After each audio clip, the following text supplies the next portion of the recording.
Alas, everyone, you made it. It's been a long time coming. What a long off season it was for the National Football League. But finally, today is the day.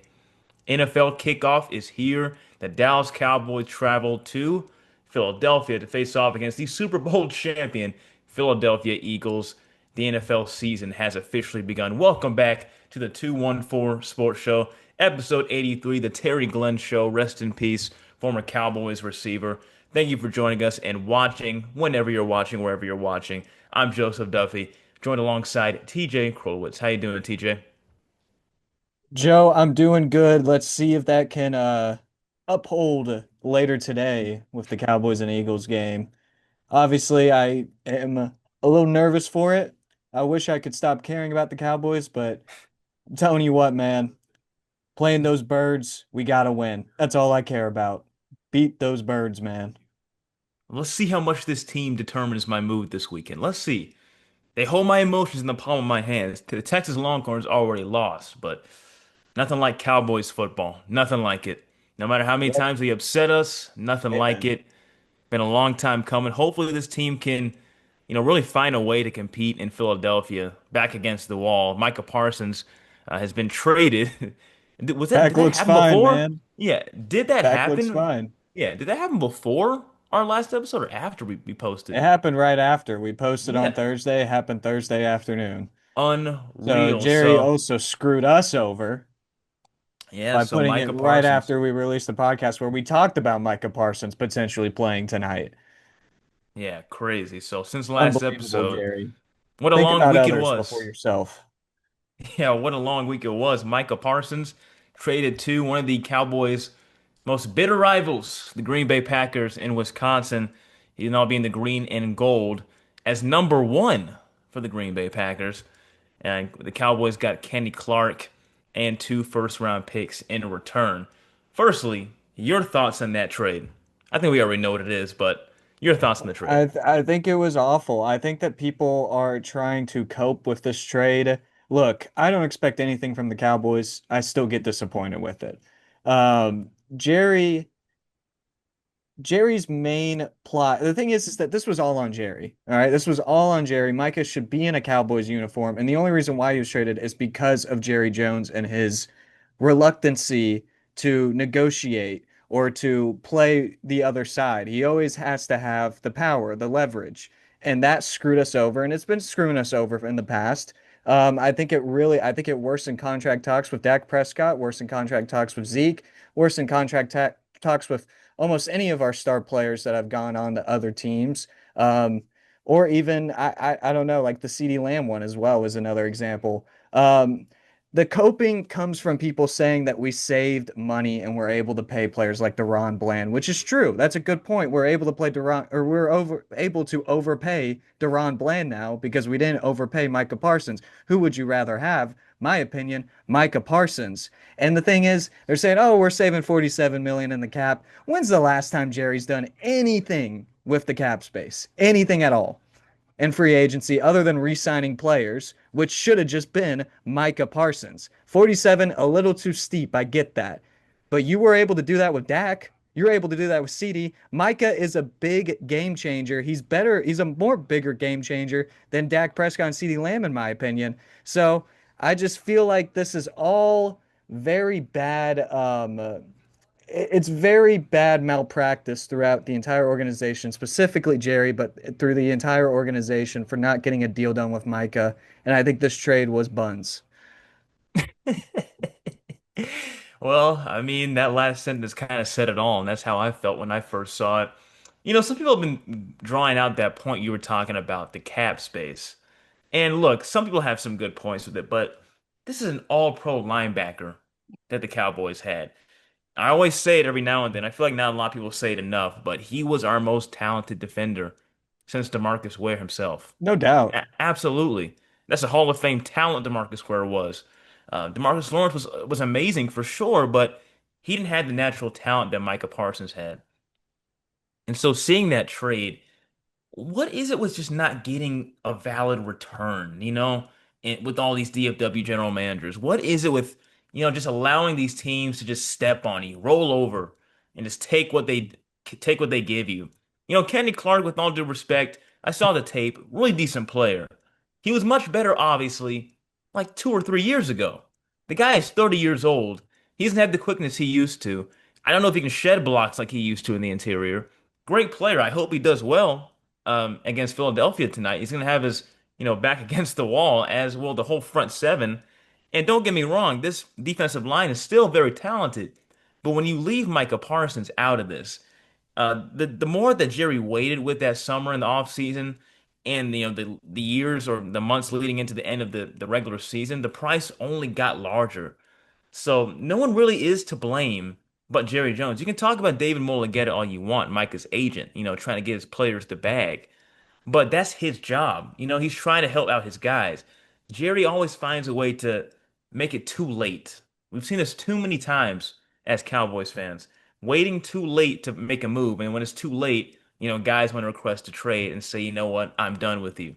So Micah's out of here. Nothing we can do about it anymore.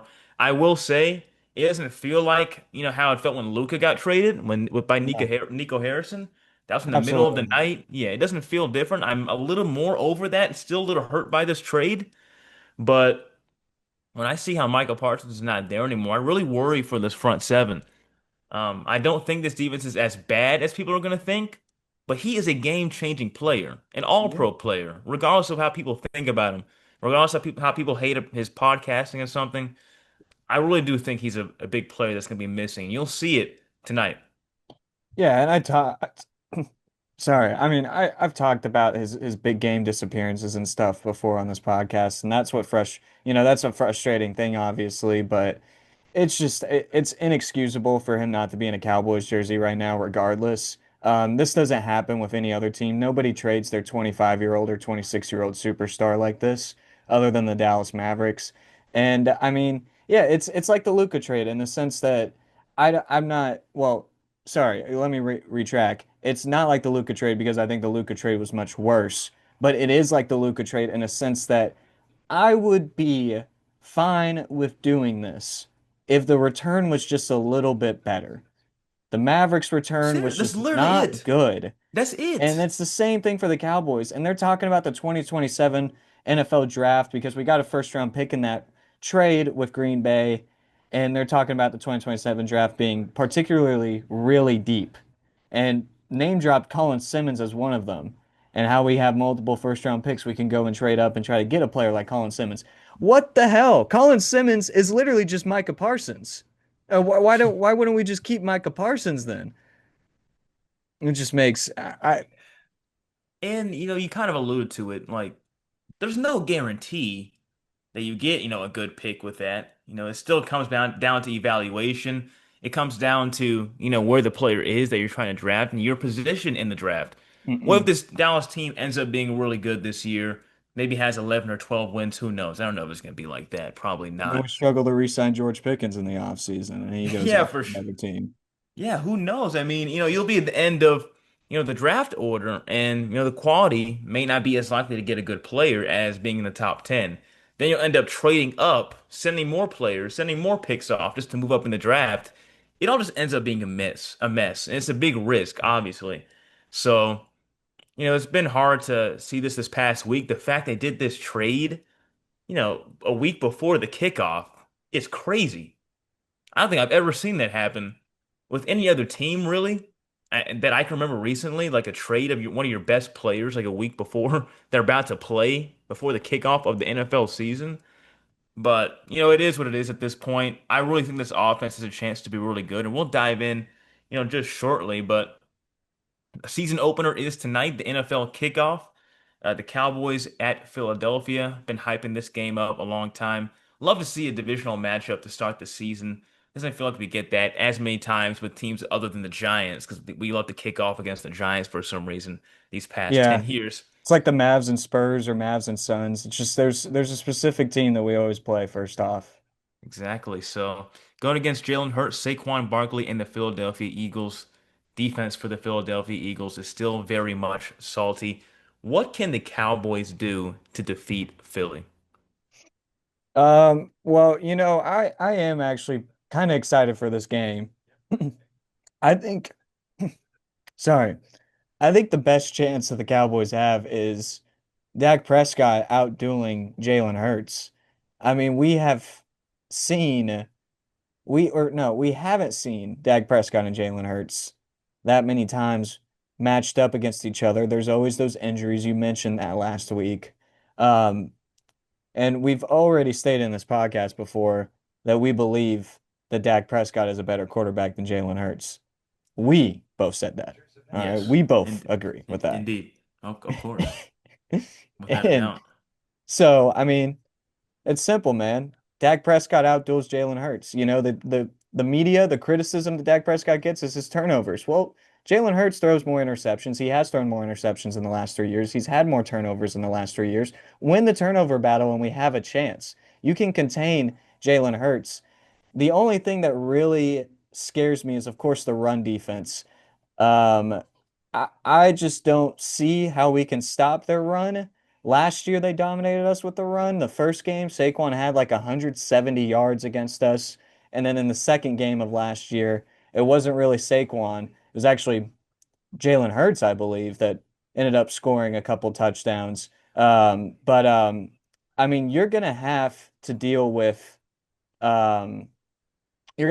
with Saquon and Jalen Hurts running all over you. Hopefully they're able to adjust with that. But going back to the Dak versus Jalen Hurts, I mean, if Dak can not turn over the ball as much as Jalen Hurts, if we can get a couple turnovers, at least one on Jalen Hurts, and Dak Prescott can play his game and have a better game, I think this game could be possible. I'm excited to see the new offense. I think, the front seven's intimidating for Philadelphia. Get some quick passes in to start off the game, kind of ease them off. You got Pickens and CeeDee Lamb now, so you got some weapons. They might be dropping back a little bit now. They're not Mhm. they're a little bit more intimidated of the wide receiver core than they have in past years. So I mean, get some quick passes in, and who knows what happens for the rest of the game. I always say you can tell when the Cowboys are gonna lose by the way that they play in the first quarter. Wait, If they can yes. play good in the first quarter, anything is possible. If they lay an egg, they have a bunch of horrible defensive penalties or false starts or whatever, they turn the ball over, they have some stupid special teams thing that happens to them, they're probably not going to win. But win that first quarter, anything's possible. Yeah, I mean, that's facts. We've seen it so many times in the playoff losses.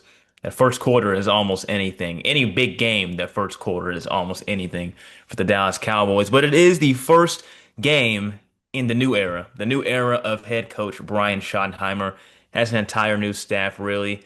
Clayton Adams, who he got from the Arizona Cardinals, will be his OC. But, it's still been said that Brian Schottenheimer is calling plays for this new look offense that you were talking about. Dak Prescott is back healthy. The Cowboys traded for George Pickens, a legit number two for this roster. So it's different from having Brandon Cooks or depending on Jalen Tolbert as your number two.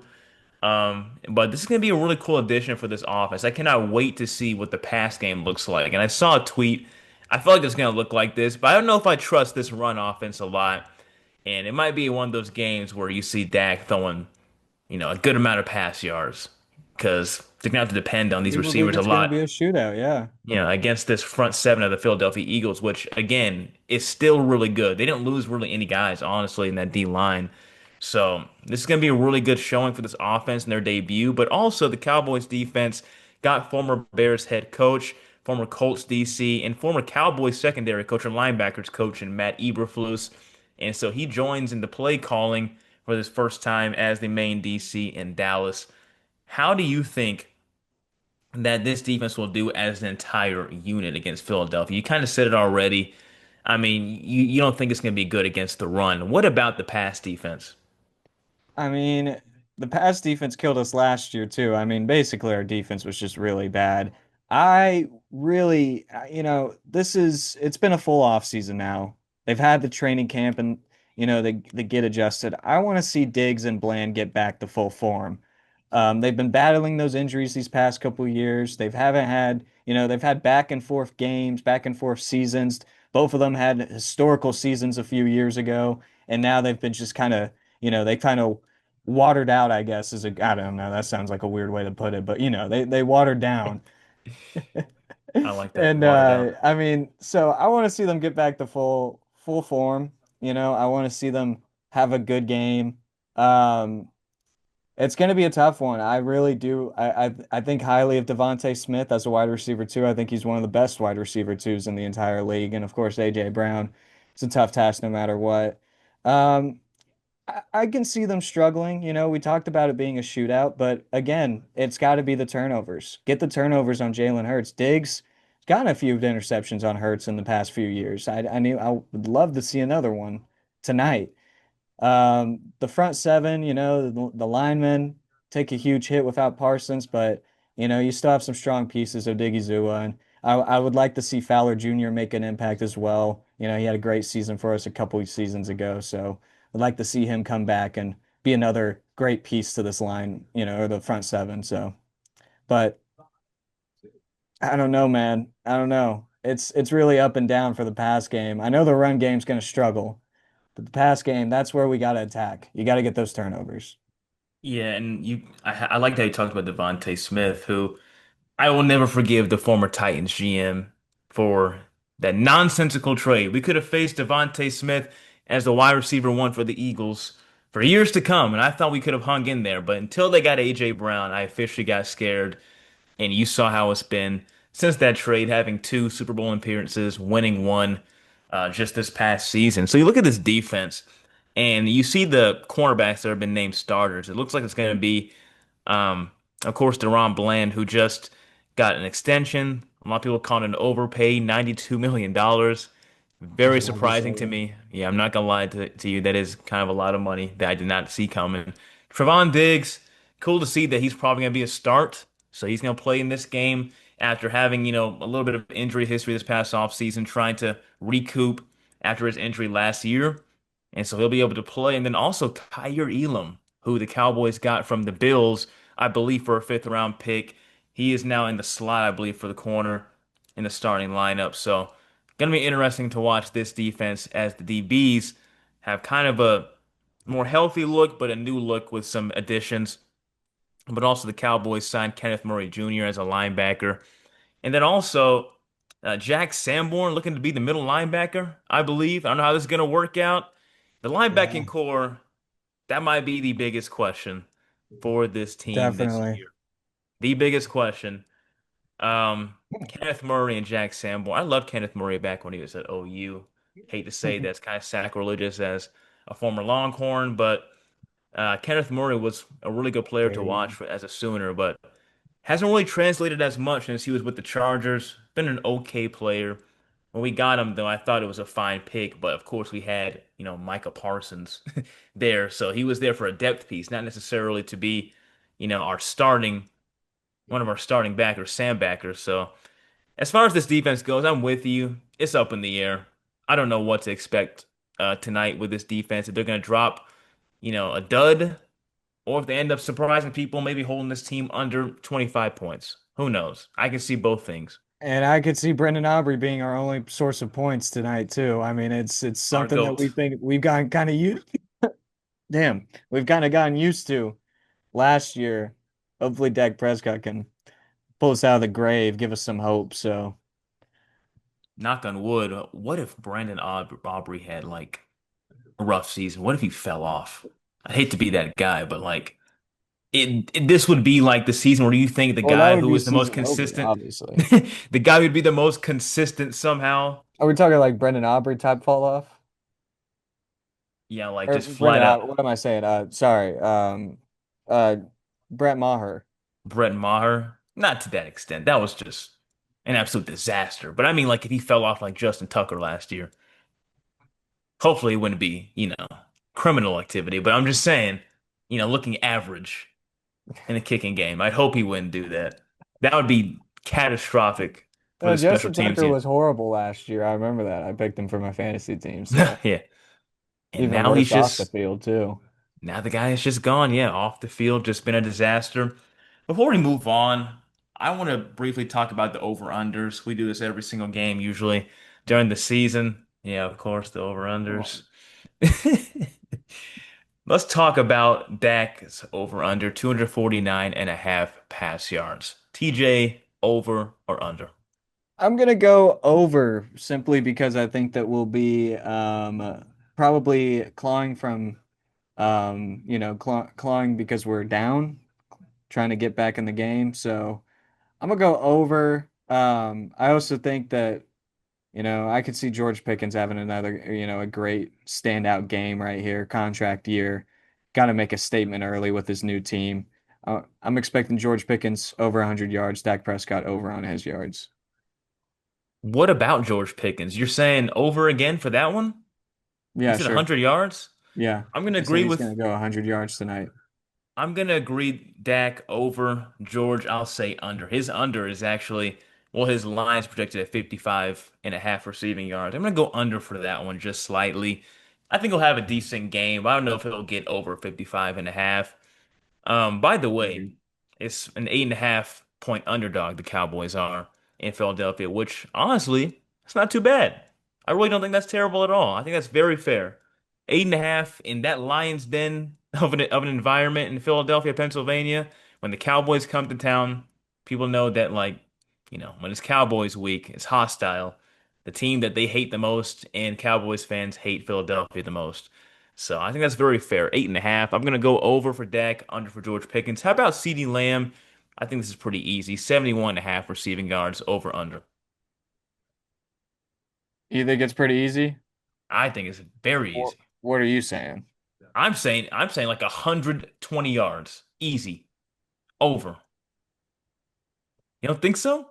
Yeah, no, I mean he can. I want to see. I should have done more research. I want to see what Dak and CeeDee Lamb have done against Philadelphia in the past, whenever they're both healthy.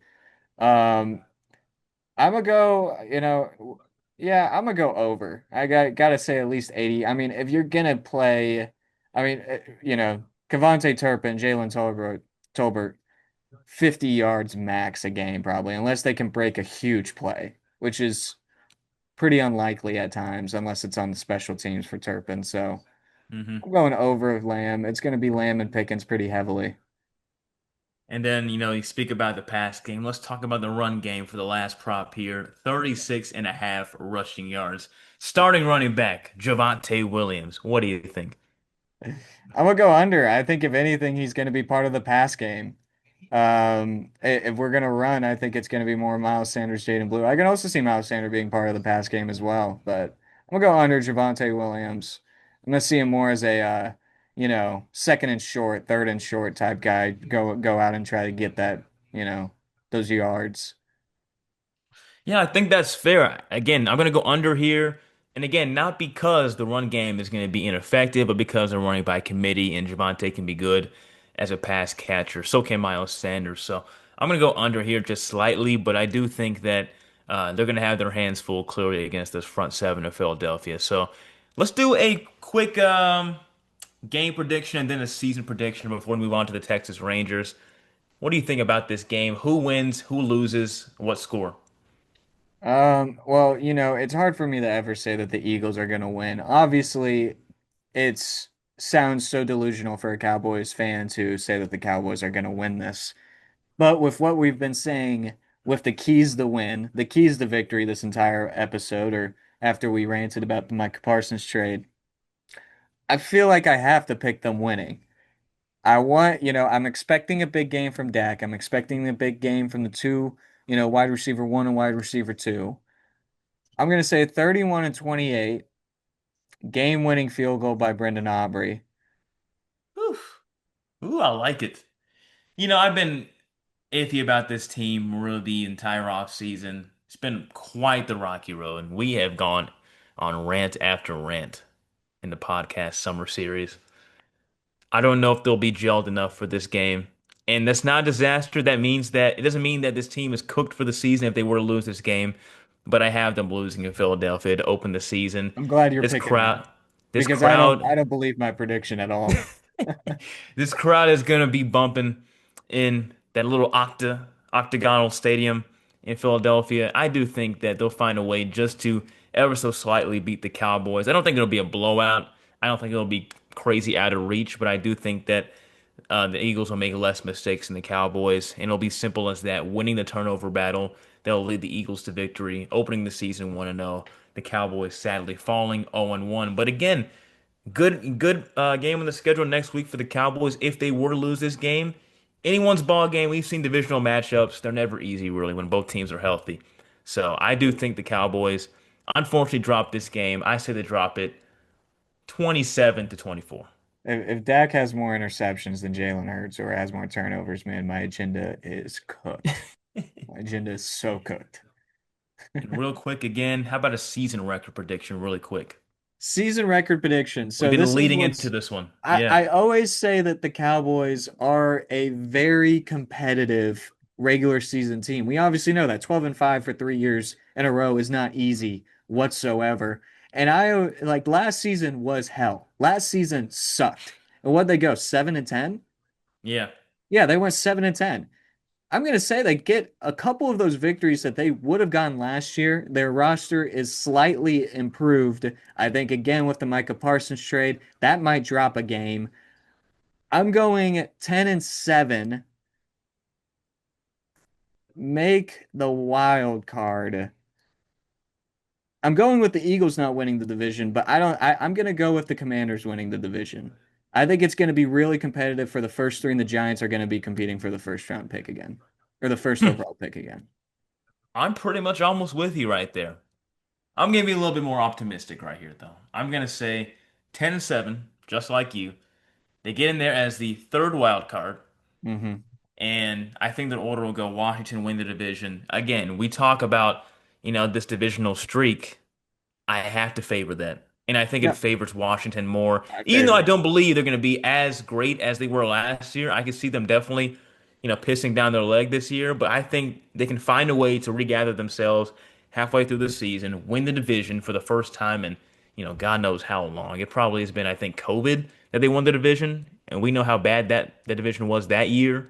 Yeah, Um, that was the NFC least. Yeah. that was all-time bad NFC East football for the Washington football team at the time, who found a way with Ron Rivera to win the division. Everybody seemed banged up, but I think they win the division. Philadelphia finds a way to get second, and the Cowboys are third, and the Giants, as you were saying, fighting for another first round pick, possibly. I think the Cowboys get that third spot in the NFC East, get the third wild card at 10 and 7, and sneak into the playoffs, get maybe a little hot with a new head coach. Who knows? Get a little streaky as they roll into the end of the regular season, make their NFC Championship appearance for the first time since '96. I don't think they win though. And we've been massively delusional this entire episode, but I'm gonna like seriously, 7-10 last year for the way that the world reacted to how bad that season was. 7-10. Oh, All some right. teams would kill for Teams went seven three and wins. 14. Yeah. Some teams would kill for 7-10. I like the Panthers, man. 7-10 would be a wet dream to them. Like they need like the Cowboys are just overperformers in the regular season. I don't think it's a bad take at all to say that they would sneak into the playoffs as a third wild card team. They are overachievers in the regular season. They beat the teams they should beat. That's what they always do. So, I don't know. I wouldn't be surprised at all. They make the playoffs. I would They hold out sneak. hope, even though that's not a good thing to do, but When they're healthy, we've seen them find a way. Only other really instance I can think of is, 2017 and 2019 when Dak was healthy really the whole season. They just found a way to not really do it, but those were the Jason Garrett years. I kind of separate those, even though that was the majority of our lives. Seeing Jason Garrett call the shots on the sidelines for almost a decade. But when this team is healthy, they find a way to compete. I don't think it's far-fetched to see them get a playoff spot. Do I think they win the division? Probably not. Probably not. But I think they can definitely get 9 or 10 wins for sure. I think that's very reasonable. So let's move on briefly to the Texas Rangers, who have been hot. They've been sizzling TJ Krilowicz. Unfortunately, their streak just ended in Arizona. Ketel Marte found a way to kill this team again. Completely owns this team after, of course, being the last out in the 2023 World Series. You hate to see it. But the Cowboys, excuse me, the Cowboys, the Rangers, who have been much better in the past week and a half, with young guns stepping up, with the injuries of Marcus Simeon, who is likely out for the year, Evan Carter, who is likely out for the year. As that's a high drive to right field. Is it out of here? no, it's not. It's It's foul. foul. As we're watching the third game of the Arizona series, this will already be done by the time we finished the recording, which we're recording on Wednesday evening. But yeah, this team has been hot, man. And you've been seeing these young guns stepping up, doing things that a lot of guys in the lineup weren't doing. The timely hitting, and I want to point out a guy like Cody Freeman, who had that game-tying RBI in Game 1 in Arizona. What a When you see dog. moments like that, what do you think about this team in the past week and a half? Can they possibly sneak in as a wild card contender? Well, I mean, the good thing is that, unfortunately, the Simeon and the Seager injuries have been bad because it takes out all the money you spent a few years ago. But it's brought up some young guns that are very enthusiastic about staying on this team and wanting to stay in the majors. Cody Freeman, one of them you mentioned. Michael Hellman's had a pretty decent run the last week or so. I would love to see, but I mean, the bats are starting to figure themselves out too. I mean, Jake Berger's having a great stretch right now coming back the IL. He had a great at bat Monday night. Langford's starting to play pretty well. Young is getting there. He's having a couple of bad games. And Jock Peterson, my oh my. All right, all of a sudden is now able to get, multi-hit games, even a hit now. I mean, anytime he gets a hit, his batting average raises, and it's been going up now. It's been going up, About a month ago, it was probably sitting at about the 140, 150 range. Now it's up to almost 180, you know? Hey, and he's had some clutch moments. So, Only place gotta to go give is it to up, I him. guess. It's Yeah. absolutely insane he's our third hitter in the lineup right now, though. Oh Still my God. insane that that's the thing, but hey, I mean, he's been doing serviceable job in the last month, and I'm very happy about that. I did not think that he was going to find his form before the season ended. No doubt in my mind. So, Yeah, a lot of us were pretty pessimistic about it. I mean, could you blame us? I mean, the guy could not hit anything. He literally could not hit anything at the beginning of the season. And yep. you want to root for a guy like him because he is such a heartbeat of a team.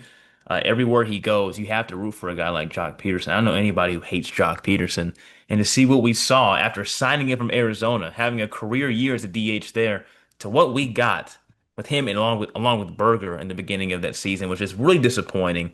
So good for him for really picking it up, you know, putting his head to the grindstone, finding a way to put the ball in play, having more multi-hit games. White Langford is also on fire recently, along with Josh Young.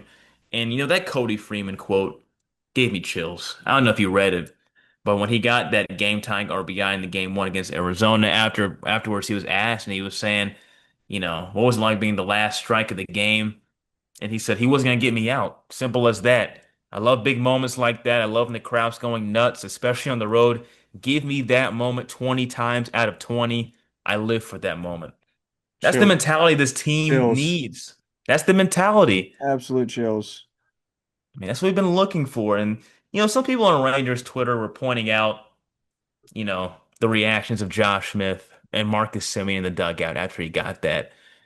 I'm not gonna lie to you. Tad concerned by that, but I don't really think it's as big as people are making it. I really don't think it is. You saw Marcus Semien have like zero reaction of the safe call at home plate, I believe. When was it Osuna slid in It was and got his Duran hand, slid in Duran and hit the slid in ball. and got in the challenge and were successful. And it's kind of a stone cold reaction from Marcus Semien. I don't think it's that big of a deal. I really don't think it is. Some guys don't have a reaction. Some guys don't No, have a big yeah, I don't think it's like concerning as much as Heim's body character. My God, Um, man. but I mean, speaking of the young guys, coming and stepping up to the plate. Duran's another one of them. I know he's not as young as the other players or as inexperienced as the other players, but that's a guy that, also I thought would have an unsavable season. He was at about, he had the same batting average as Jock Peterson. He looked awful. Wasn't the best with the fielding positions, but you know, Bochy just kept putting him in the lineup and he's caught a stride. And I can't lie. I mean, he is somebody that you want in the lineup come playoff time right now if we do make the playoffs. He's been great so far this month or this past August, and hopefully he can continue that in September. Yeah, plenty of people were turning on Ezekiel Duran. He was looking like the next big thing in our lineup about 2 years ago during that World Series year, and he was in rumors to possibly get shipped off because he was playing so well. Possibly getting shipped off to Pittsburgh for David Bednar at the time. I saw a lot of rumors elsewhere, but I really am grateful they stuck with him and the fact that they didn't really let him go because he's been huge in the month of August, now in September, already playing great in Game 3 of this Arizona game. Hopefully he finishes well.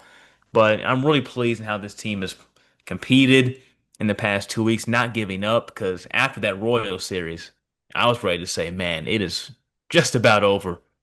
And so it's good to see this team find a way Definitely. to keep fighting. We even had meaningful baseball a lot as Rangers fans um, in September. We really haven't. Usually by this time, you find out this team is really trying to be a contender in the playoff, or if they're just laying down and dying.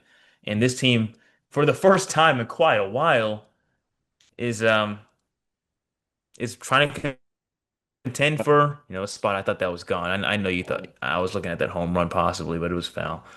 But yeah, we haven't had many contending teams since 2017, and you saw the 2023 roster. It's probably the second time since um 2017 that we've had a playoff potential roster leading into September. So very nice to watch for this team. Bruce Bochy has these guys playing with a lot of heart, and these young guys are riding the wave. So Yeah. that'll do it for. I was just You got gonna anything say, I else to feel say? like the Houston series is what's gonna, this first Houston series at home. Win that series, you're still in it. You lose that series, start preparing for the off season. Rangers Simple as still that. lead the season series, the Lone Star series 4-3. So they have the advantage as it stands. I believe it's 8 straight years the Houston Astros have won the Lone Star boot. So they have a chance to win that as well this weekend. Big week for Rangers baseball as we're rolling into the crunch of the MLB season. And that'll do it really for this whole episode. Great conversation highlighting the Dallas Cowboys and their kickoff, and also the Rangers who are getting hot at the right time. So you can like and subscribe on this video. We post every Thursday at 11 a.m. And, I really hope this can be a really good conversation that leads into a great kickoff game for the NFL. But we'll see how this team plays. We'll see how it 31-28, goes. remember it. 31-28, Brandon Aubrey, game winner, hopefully. But yeah, please like and subscribe if you can. We post on YouTube and Spotify every Thursday at 11 a.m. We also have a TikTok, a Reels, and we post on YouTube Shorts as well at the 214 Sports Show. So hopefully you can like and subscribe and follow there as well. But again, like and subscribe on this video on YouTube. We post everything fully on YouTube and Spotify. And with that being said, TJ, would you like to give your socials? Yeah, absolutely. You can follow me on Twitter/X at TJ_Krilowicz. And then also on Instagram at TJ.Krilowicz. We're gonna have the links in the description below. And you can follow me at Joseph_Duffy99 on Twitter and Instagram. And you can follow on TikTok if you want at JOE_DUFFEY. Again, full length podcast. We'll have it chopped up as well for each team we talk about on YouTube at the 214 Sports Show. Also on Spotify if you dare listen on that app. I feel like nobody really does. But if you want to listen, it's also on Spotify at the 214 Sports Show. Thank you for joining us. Episode 33, the Terry Glenn episode. Rest in peace to the former Cowboys receiver. Thank you for joining us. Have a great rest of your week and enjoy this Cowboys kickoff game.